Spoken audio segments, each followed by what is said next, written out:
कहानी शुरू होती है जब निखिल कामत बैठ गए इलॉन मस्क के सामने इंडिया के एस्पायरिंग एंटरप्रेन्योर्स के लिए विजडम निकालने, ताकि वो उस दिमाग को समझ सकें जो कई इंडस्ट्रीज को डिफाइन कर चुका है। मस्क ने अपनी बात शुरू की एक्स के विजन से, जो पहले ट्विटर था।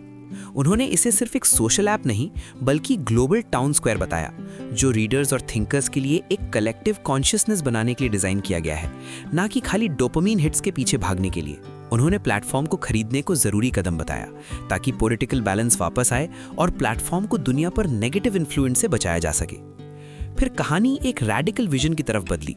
मस्क ने प्रेडिक्ट किया कि अगले 10 से 20 साल में एआई और रोबोटिक्स की एडवांसमेंट, खासकर टेस्ला की ऑटोनॉमी और ऑप्टिमस रोबोट का कन्वर्जेंस, काम को ह्यूमैनिटी के लिए ऑप्शनल बना देगा।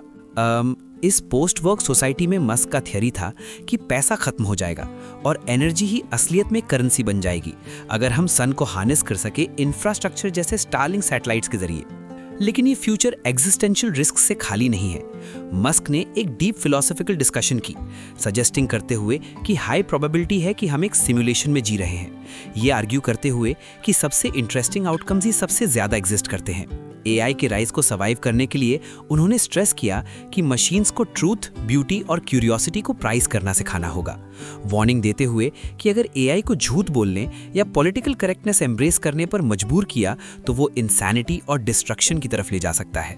मस्क ने पॉपुलेशन कोलैप्स पर भी अलार्म बजाया, आर्ग्यू करते हुए कि हमें बच्चे पैदा करने चाहिए ताकि ह्यूमन कॉन्शियसनेस एक्सपैंड हो, ना कि श्रिंक होने दिया जाए। उन्होंने अपनी रीसेंट पॉलिटिक्स इन्वॉल्वमेंट डोज के जरिए डिस्कस की। Dose, department of government efficiency, जहां वेस्टफुल स्पेंडिंग और फ्रॉडस्टर्स के खिलाफ लड़ाई चल रही है, जो एम्पैथी को एक्सप्लॉइट करके गवर्नमेंट फंड्स चुरा लेते हैं। यूएस इकोनॉमी पर बात करते हुए उन्होंने नोट किया कि सिर्फ एआई से आने वाली मैसिव प्रोडक्टिविटी बूस्ट ही करंट डेट क्राइसिस को सॉल्व कर सकती है। कहानी खत्म हुई एक डायरेक्ट मैसेज से इंडिया के लिए।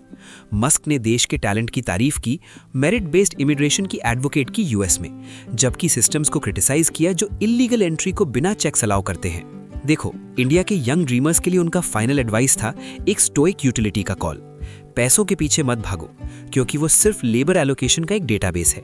इंस्टेड कोशिश करो कि तुम सोसाइटी के लिए नेट वैल्यू क्रिएटर बनो। Simply make more than you take.